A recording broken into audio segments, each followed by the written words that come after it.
तारीख 17 सितंबर, वक्त सुबह के 5 बजे। बेंगलुरु का येलहंका रेलवे फैक्ट्री का एक वीरान कोना, जहां इंसान की परछाई और अंधेरे में कोई फर्क नहीं होता। सूरज की पहली किरण फूटने वाली थी और अंधेरा धीरे धीरे दम तोड़ रहा था। पुष्पा पुष्पा पुष्पा पुष्पा पुष्पा पुष्पा पुष्पा पुष्पा।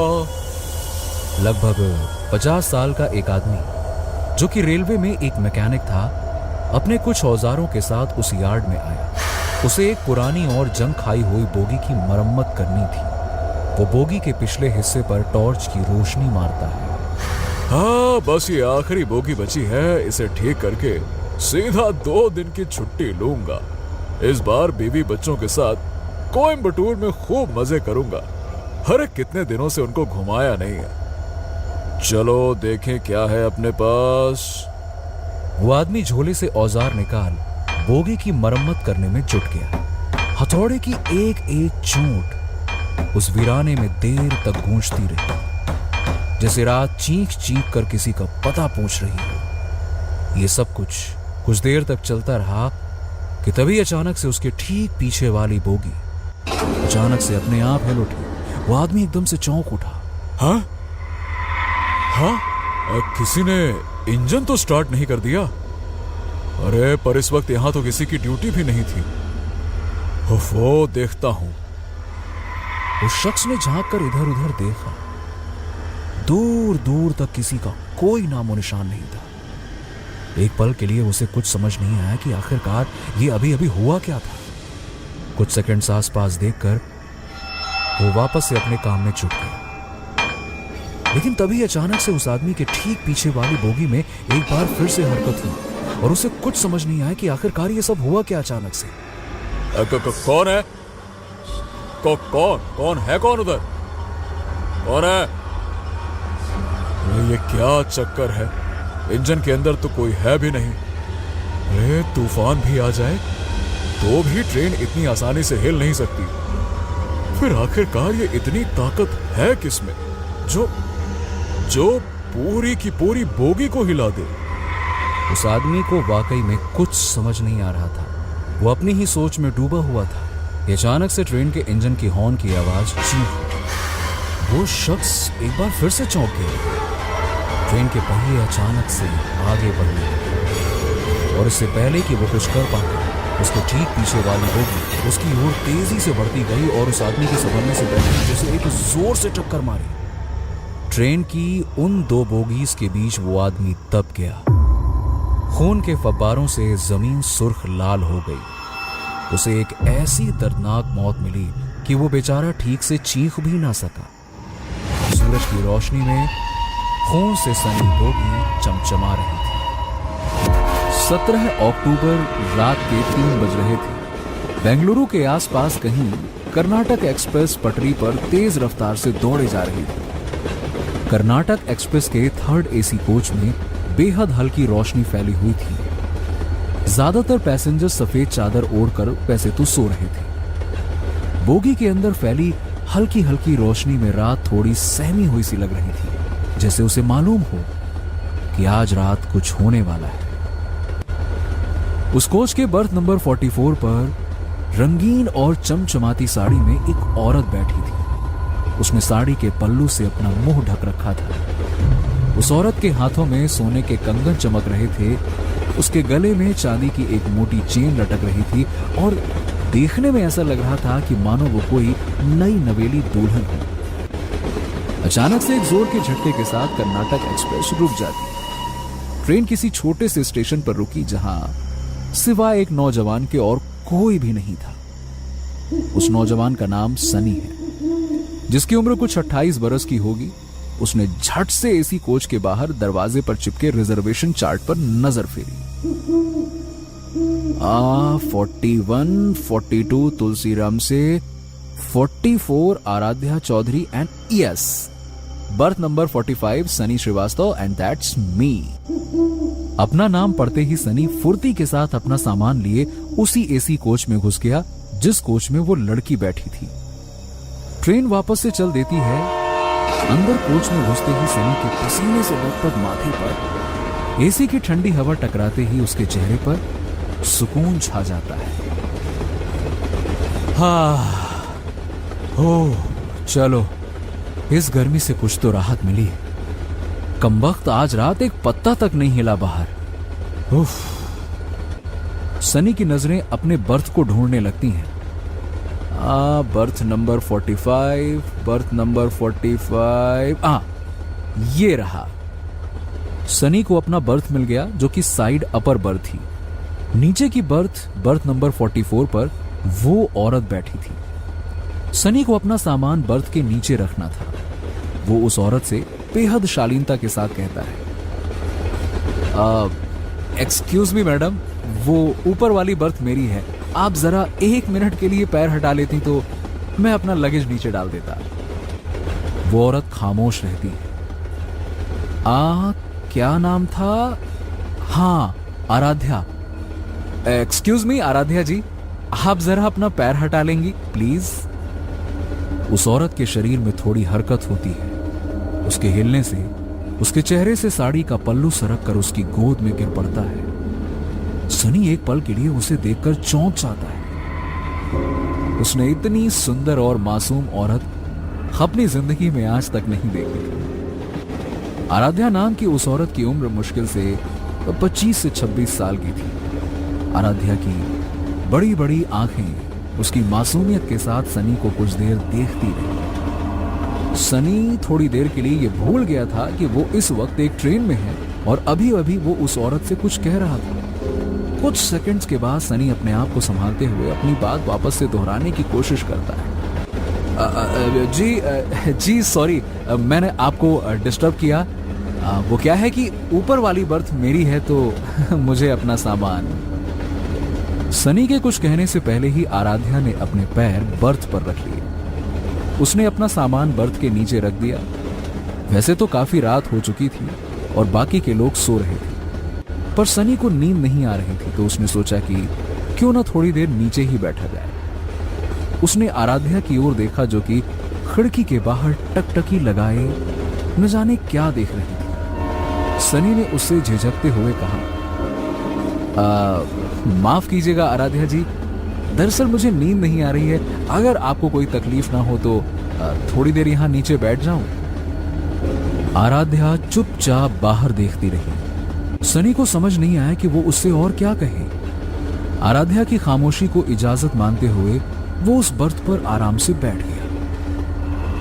बीच बीच में खिड़की से अंदर आती रोशनी में आराध्या का सफेद चेहरा चमक उठता। कुछ देर के बाद उस कोच में टीसी आया। वो सबसे एक एक करके टिकट मांग रहा था। वो सनी के पास भी पहुंचा। हाँ जी भाई साहब, टिकट और अपना आईडी कार्ड दिखाइए प्लीज। सनी ने टिकट और अपना आधार कार्ड टीसी को थमा दिया। टीसी ने जल्दी से एक नजर डाली और आगे बढ़ गया।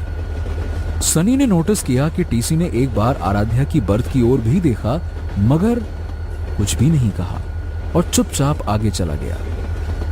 वाह अंकल, वाह वाह वाह वाह, लड़की से कोई पूछताछ नहीं, मतलब सारे कायदे कानून सिर्फ हम लड़कों के लिए हैं। चलो भाई कोई बात नहीं, अपने को क्या है।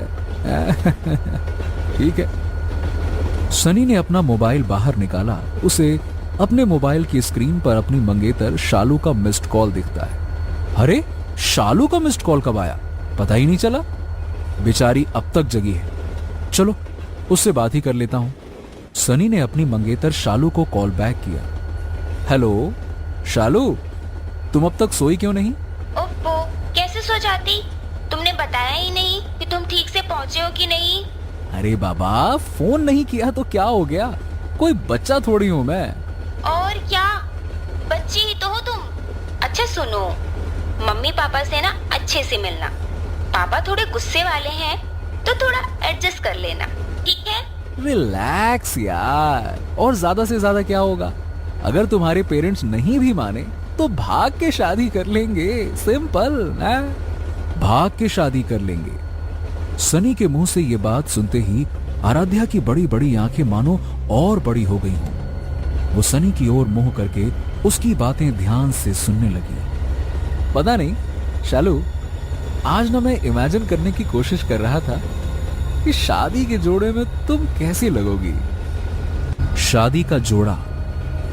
जाने क्या बात थी कि सनी की ये बातें सुनकर आराध्या की आंखें भर आईं। उसे ये सब सुना सुना सा पता नहीं क्यों लग रहा था। काजल से भीगी आंखों से आंसू की लंबी बूंद आराध्या के गले पर ढुलक गई। हालांकि उसके चेहरे पर कोई भाव नहीं थे, उसकी पलकें तक नहीं झपक रही थीं और सनी इन सबसे बेखबर शालू से बातें किए जा रहा था। हाँ सही है। खैर अच्छा सुनो, मैं बेंगलुरु पहुंच के फोन करूंगा, ठीक है ना। चलो चलो बस अब सो जाओ, वरना सुबह तुम्हें फिर से माइग्रेन हो जाएगा। चलो ओके, सो जाओ। ठीक है, तुम भी सो जाओ अब। रखती हूँ। Love you too, bye bye. Sunny ने फोन रख दिया और उसकी नजर आराध्या पर पड़ी, जो कि उसे लगातार घूर रही थी। काजल से घुलकर आंसू की एक लंबी बूंद उसके गले पर अभी भी चिपकी हुई थी। सनी ने मुस्कुराते हुए आराध्या से कहा, ओह माफ कीजिएगा अगर मेरी वजह से आपको परेशानी हुई हो। एक्चुअली क्या है ना कि असल में मेरी मंगेतर का फोन था। थोड़े टाइम के लिए भी कहीं चला जाता हूं ना तो बेचारी अपसेट हो जाती है। बाय द वे हम दोनों अगले ही महीने शादी करना चाहते हैं और मैं बेंगलुरु उसके पेरेंट्स के पास जा रहा हूं उसका हाथ मांगने। आई होप कि सब कुछ ठीक रहेगा। आराध्या चुपचाप टकटकी लगाकर बिना पलक झपकाए उसे देखती रही। एक पल के लिए सनी को लगा कि कहीं वो गूंगी तो नहीं, पर फिर सनी ने उससे बात करने की आखिरी कोशिश की। Just wish me luck. वैसे आप भी बेंगलुरु जा रही हैं? इससे पहले कि सनी कुछ और पूछ पाता, अचानक से ट्रेन एक सुरंग में घुस गई और ठीक उसी वक्त पूरी बोगी में फैली धीमी रोशनी फड़फड़ाकर बुझ गई। अंदर घुप अंधेरा छा गया। सुरंग छोटी थी, इसीलिए कुछ ही सेकंड्स के बाद में सुरंग के पार होते ही बोगी में फिर से नीली रोशनी अपने आप फैल गई। सनी को कुछ समझ नहीं आया कि अचानक से ये रोशनी कहां चली गई थी। पर ये क्या, उन कुछ सेकंड्स के भीतर ही आराध्या अपने बर्थ से गायब थी। सनी ने अपने बर्थ से बैठे बैठे ही बोगी के दोनों ओर झांक कर देखा, आराध्या कहीं नहीं थी। रोशनी मुश्किल से 5 से 10 सेकंड्स के लिए ही गायब थी, पर सनी को उसका यूं अचानक से गायब होना थोड़ा अजीब लगा। कमाल है, अभी अभी तो यहीं मेरे पास ही बैठी थी, इतनी जल्दी कहां चली गई? उस तरफ तो नहीं गई, पर अगर इस तरफ भी गई होती तो बाथरूम तक जाने में थोड़ा वक्त तो लगता, और वो भी इतने गुप्त अंधेरे में। कुछ तो गड़बड़ है, मैं दरवाजे की तरफ जाकर देखता हूं। सनी उठा और दरवाजे की ओर जाने लगा। बाथरूम के पास पहुंचकर सनी एक बार फिर से हैरान हो गया। हद है, ऐसा कैसे हो सकता है? दोनों बाथरूम का दरवाजा भी बाहर से बंद है, फिर वो अचानक से कहां गायब हो गई? ट्रेन ने अचानक से ब्रेक लगाई। सनी थोड़ा सा लड़खड़ाया। ट्रेन धीरे धीरे एक छोटे से स्टेशन पर रुक गई। सनी ने ट्रेन का दरवाजा खोला और बाहर की ओर झांका। बाहर बोर्ड पर स्टेशन का नाम लिखा था, येलहंका स्टेशन। है, इतनी बार सफर किया इस ट्रेन से, पर इस स्टेशन पर तो यह ट्रेन कभी नहीं रुकती थी। हो, शायद किसी ने चैन खींची हो। वो औरत भी न जाने कहां गायब हो गई। खैर छोड़ो, मुझे क्या, चेहरा धोकर सीधे सो जाता हूं यार। चलो सोया जाए अब।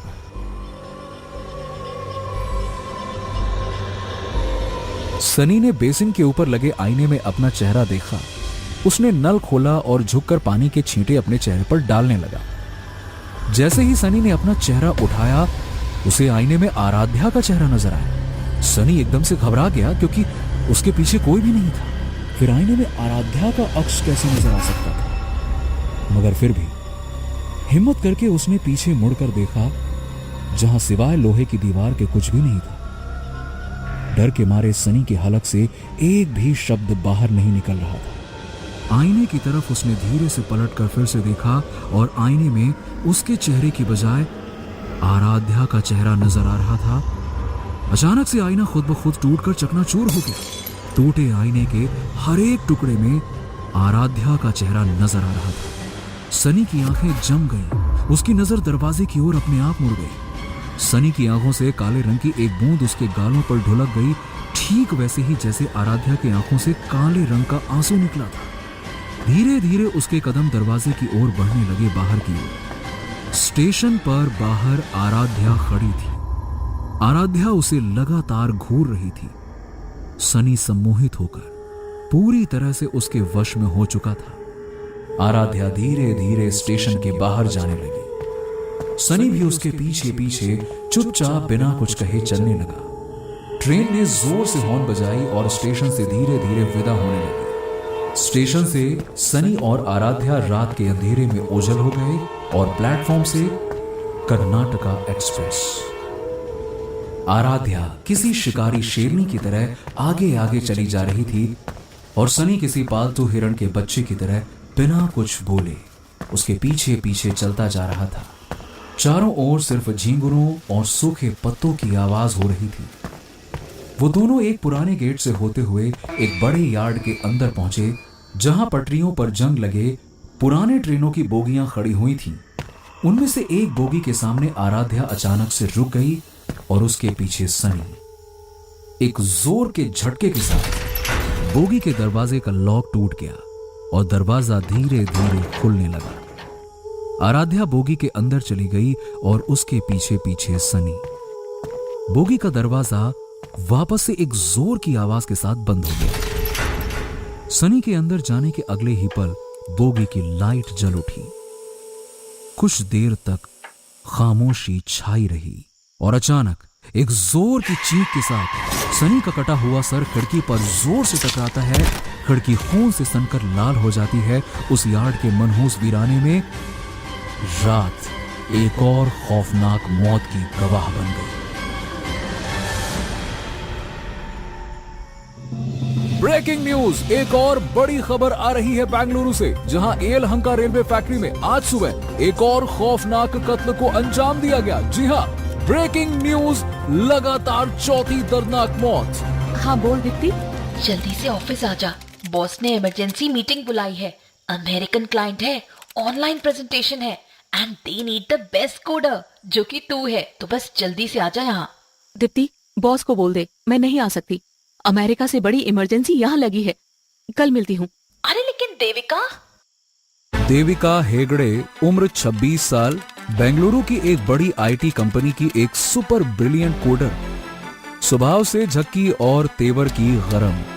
ये देविका के व्यक्तित्व का वो सच है जिसे दुनिया जानती है, लेकिन देविका का एक दूसरा सच भी है जिसे सिर्फ वही जानती है, और वो है कि देविका को स्कूल में ही सुपर नेचुरल सब्जेक्ट्स में इंटरेस्ट आने लगे थे। कॉलेज आते आते वो इलेक्ट्रॉनिक्स फ्रीक हो गई थी और साथ में एक कंप्यूटर कोडर भी, लेकिन समय के साथ सुपर नेचुरल सब्जेक्ट्स में उसकी दिलचस्पी धीरे धीरे करके और भी बढ़ती गई। उसने इंटरनेट पर भी दुनिया के तमाम घोस्ट हंटर्स यानी कि आत्माओं को खोजने वाले लोगों पर कई साल रिसर्च किया और खुद से कई सारे इलेक्ट्रॉनिक गैजेट्स एंड मशीन्स बनाए।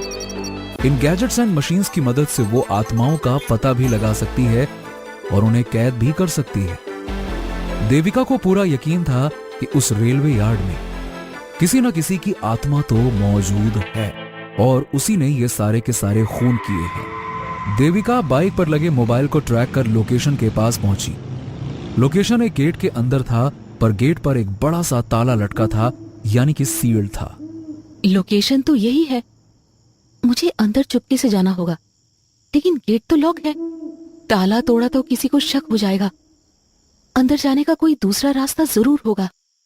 देविका ने अपने बुलेट को थोड़ी दूरी पे पार्क किया और एक दीवार के करीब पहुंची। उसने देखा कि थोड़ी दूरी पे दीवार का एक हिस्सा टूटा हुआ है। देविका उस टूटे हिस्से से गुजरकर बड़े आराम से कैंपस के अंदर आ गई। देविका ने चारों ओर नजर घुमाई। सूरज ढल चुका था और अंधेरा धीरे धीरे दबे पांव फैल रहा था। देविका ने अपने बैग से कुछ गैजेट्स निकाले। उसने एक ईएमएफ मीटर को घड़ी की तरह अपने कलाई पर बांध दिया। जब क्या होता था कि कोई आत्मा आसपास मौजूद हो तो ईएमएफ मीटर की लाइट जल उठती थी। देविका ने ईएमएफ मीटर ऑन किया और आसपास इधर उधर चलने लगी।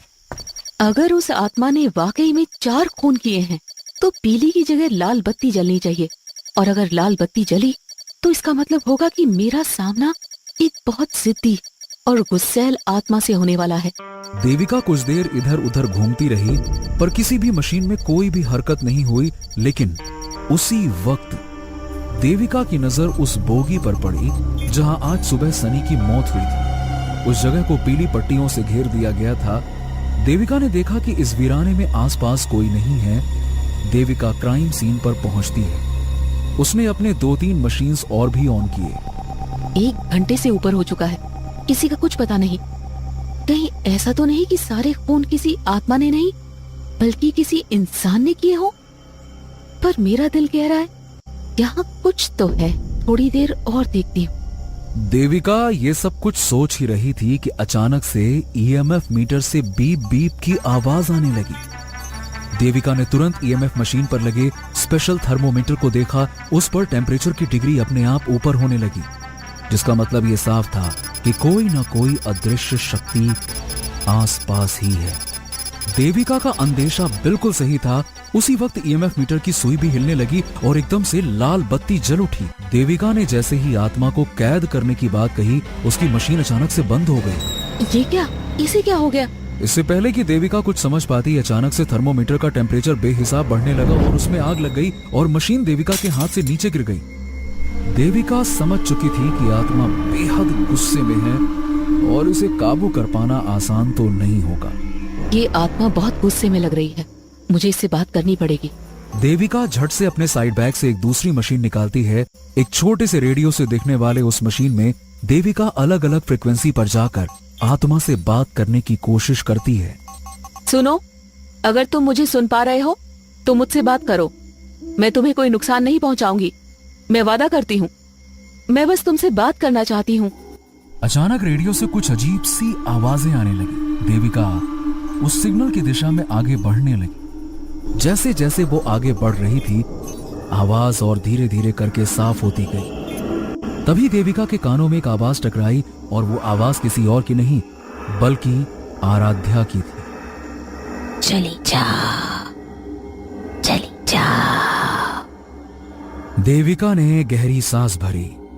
चली जाऊंगी, लेकिन उसके पहले तुम्हें मुझे ये बताना पड़ेगा कि तुम लोगों को मार क्यों रही हो और उन लोगों ने तुम्हारा बिगाड़ा क्या था। चली जाओ, वरना तुम्हें भी मार डालूंगी। आराध्या की रूह गुस्से में गुर्रा रही थी, पर देविका ने भी हिम्मत दिखाई। कहा ना चली जाऊंगी, लेकिन बस एक बार तुम्हें देखना चाहती हूँ। नाम क्या है तुम्हारा?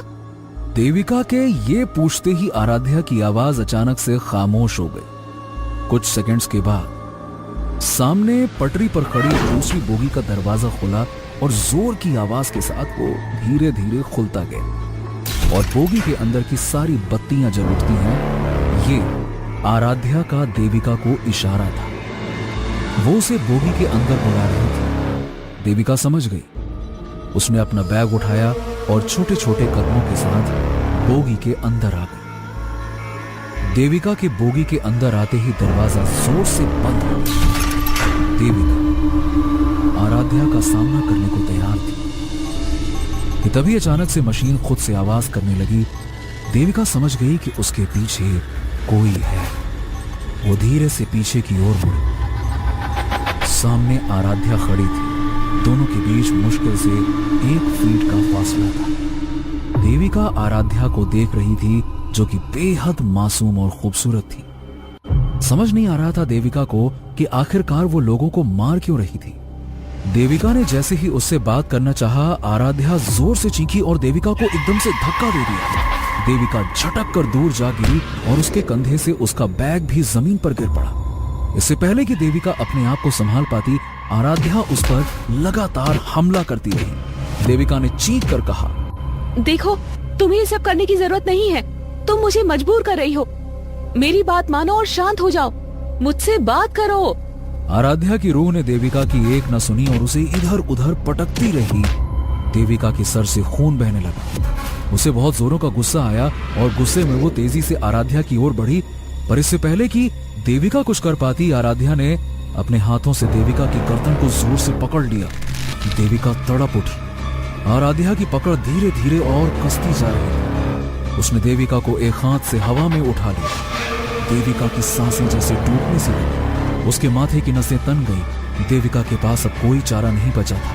उसने साइड बैग में लगे मशीन के बटन को दबा दिया और बटन के दबाते ही एक बहुत पतली सी और तीखी सी आवाज बोगी में फैल गई। आराध्या की आत्मा कांप उठी।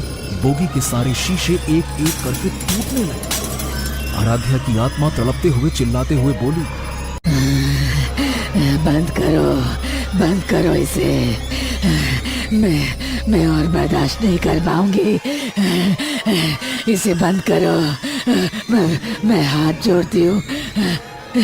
तुम जो कहोगी मैं वैसा ही करूंगी। बंद करो इसे। ये सुनते ही देविका को आराध्या के ऊपर थोड़ा तरस आया और उसने वो मशीन बंद कर दिया। आराध्या की आत्मा ने समर्पण कर दिया और अगले ही पल देविका उसके चंगुल से आजाद हो गई। आराध्या की आंखों से काजल आंसू में घुलकर उसके गालों पर ढुलक गए। आराध्या अब बात करने को तैयार थी। मेरा नाम आराध्या चौधरी है। उस रात मैं बहुत खुश थी क्योंकि मेरी शादी होने वाली थी उससे, जिससे मैं पागलों की तरह प्यार करती थी। लेकिन हमारे घर वाले राजी नहीं थे। मैं घर से भाग के कोर्ट में शादी करने वाली थी। 17 जून की रात मैं कर्नाटका एक्सप्रेस से बेंगलोर जा रही थी, जहाँ पे मैं और अनिल शादी करने वाले थे। मैं खुश जरूर थी कि अगले दिन से मेरी जिंदगी बदलने वाली थी, पर मैं थोड़ी घबराई भी हुई थी क्योंकि मेरा भाई पुलिस में है और बहुत गुस्से वाला भी। मैं बहुत हिम्मत करके घर से भागी थी, बल्कि सच कहूँ तो जिंदगी में पहली बार मैं ट्रेन से अकेले सफर कर रही थी। फिर किसी छोटे स्टेशन पर ट्रेन रुकी। 50 की उम्र का एक आदमी बैग लिए मेरी बोगी के अंदर आया। मेरे ठीक ऊपर की बर्थ उसकी थी। मैं मासूम थी। दुनियादारी की कोई समझ नहीं थी मुझ में। मुझे वो आदमी बेहद शरीफ लगा। वो मेरी तरफ देखकर मुस्कुराया। मैं भी उसे देखकर मुस्कुराई। उसकी उम्र मेरे पापा की जितनी होगी। थोड़ी देर में हम दोनों बात करने लगे। मैं उसे अंकल कह के बात करने लगी। पता नहीं क्यों मुझे उस आदमी पर भरोसा हो चला था। मैंने उसे सारी बात बता दी कि मैं घर से भागकर बेंगलोर जा रही हूँ और कोर्ट में शादी करने वाली हूँ। उस आदमी ने कहा कि वो वकील है और वो हम दोनों की मदद करेगा। उसने मुझे ये कहकर डरा दिया कि हो सकता है कि बेंगलोर में मेरा भाई मुझे और अनिल को पकड़ ले। अगर मेरे भाई ने हम दोनों को पकड़ लिया तब वो हमारी मदद नहीं कर पाएगा। उसने अपनी जिंदगी में ऐसे कई सारे केस देखे हैं। मैं बहुत डर गई थी। फिर उसने कहा कि आके येलहंका स्टेशन के पास उसकी बेटी का ससुराल है। आज रात मैं वहीं रुक जाऊं और अगले दिन वो आदमी किसी दूसरे कोर्ट में हमारी शादी करा देगा, क्योंकि येलहंका में वो बहुत लोगों को जानता है। मैं उसकी बातों में आ गई और हाँ कर दिया। ये मेरी जिंदगी की सबसे बड़ी और आखिरी भूल थी। उस आदमी ने चुपके से ट्रेन का चेन खींचा और येलहंका स्टेशन के पास ही ट्रेन रुक गई। मैं अपना सारा सामान लेकर उस आदमी के साथ उतर गई। रात का वक्त था और चारों तरफ बड़ी हल्की रोशनी थी।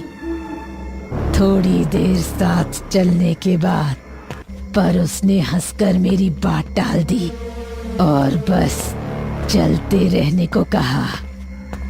मैं बस 2 कदम बढ़ी ही थी कि अचानक उस आदमी ने पीछे से मेरा मुंह अपने हाथ से दबा दिया। उसने एक झटके में मेरी सोने की चेन मेरी गर्दन से निकाल ली। मैंने चिल्लाने की कोशिश की, पर वो काफी ताकतवर था। मैंने जोर से अपना दांत उसके हाथों में गाड़ दिया। वो दर्द से चीख उठा। मैंने भागने की कोशिश की, पर उससे तेज नहीं भाग पाई। उस आदमी ने मुझे फिर से पकड़ लिया। मैं डर के मारे जोर जोर से चीखने लगी। उस आदमी को गुस्सा आया और वो मेरा गला दबाने लगा। मेरा दम घुटने लगा। कुछ सेकंड के अंदर मेरी मौत हो गई। कहाँ अगले दिन मैं दुल्हन बनने वाली थी और कहाँ मेरे सामने मेरी ही लाश पड़ी हुई थी। मेरी गलती बस इतनी थी कि मैंने आंख मूंद कर उस आदमी पर भरोसा किया। मुझे लगा कि उसने मुझसे प्यार से बात की है, इसलिए वो अच्छा ही होगा। नहीं, ऐसा नहीं होता है। जो जितना प्यार से बात करता है वो उतना ही खतरनाक होता है। ये सीख इसी दुनिया ने मुझे दी और इस सीख के बदले मुझे मिली मौत। मैंने फैसला लिया कि हर वो इंसान जो प्यार से बात करने का नाटक करता है उसे मारना होगा। आराध्या, तुम्हारी उम्र इतनी भी नहीं हुई थी कि दुनिया का सच समझ पाती। मुझे तुम्हारे लिए बहुत दुख है, लेकिन आराध, तुम्हारी ये सोच बिल्कुल गलत है। तुम तो लव मैरिज करने वाली थी ना। प्यार से तो सनी भी बात किया करता था ना।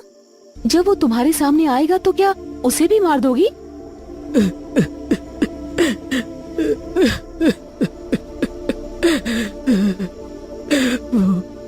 वो बेचारा अनिल। मैं जानती हूँ कि अनिल आज भी मेरा इंतजार कर रहा होगा। महीने की हर 17 तारीख को मैं इसी कर्नाटका एक्सप्रेस पर चढ़ती हूँ कि बेंगलोर पहुंचकर अनिल से मिलूंगी, पर ऐसा कभी नहीं हो सकेगा। काश मैं जानती हूँ कि अनिल आज भी मेरा इंतजार कर रहा होगा। महीने की हर 17 तारीख को मैं इसी कर्नाटका एक्सप्रेस पर चढ़ती हूँ कि बेंगलोर पहुंचकर अनिल से मिलूंगी, पर ऐसा कभी नहीं हो सकेगा। काश मैं उसे बोल पाती कि मेरा इंतजार ना करे।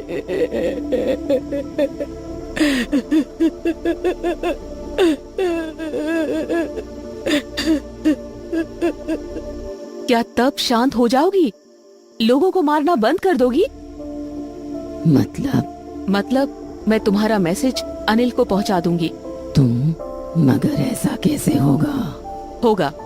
इस मशीन में तुम्हारी आवाज रिकॉर्ड हो जाएगी, फिर तुम्हारा मैसेज अनिल को दे दूंगी। It's my promise. लेकिन तुम्हें वादा करना होगा कि तुम अब किसी को नहीं मारोगी।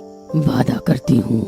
अनिल, तुमसे जीते जी मोहब्बत की थी और मरने के बाद भी करती हूँ, लेकिन मैं हमेशा हमेशा के लिए जा चुकी हूँ।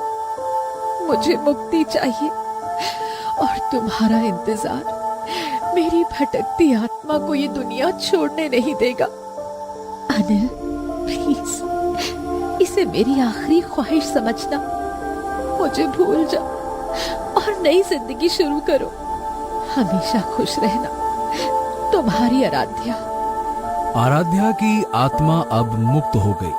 देविका खुश थी कि शहर में अब और कत्ल नहीं होंगे, मगर क्या देविका का ऐसा सोचना सही था? दोस्तों, कैसी लगी आपको ये खौफनाक और रोमांचक कहानी नीचे कमेंट करके जरूर बताइए। और अगर आपको ये कहानी पसंद आई तो लाइक, शेयर और भूतनाशक पार्टी को सब्सक्राइब करना ना भूलें। हर शुक्रवार हम लाएंगे एक नई हॉरर स्टोरी, तो तुरंत बेल आइकन को दबा दें ताकि ऐसी ही हैरत अंगेज कहानी आपसे कभी छूट ना जाए, क्योंकि डरोगे तभी तो आगे बढ़ोगे।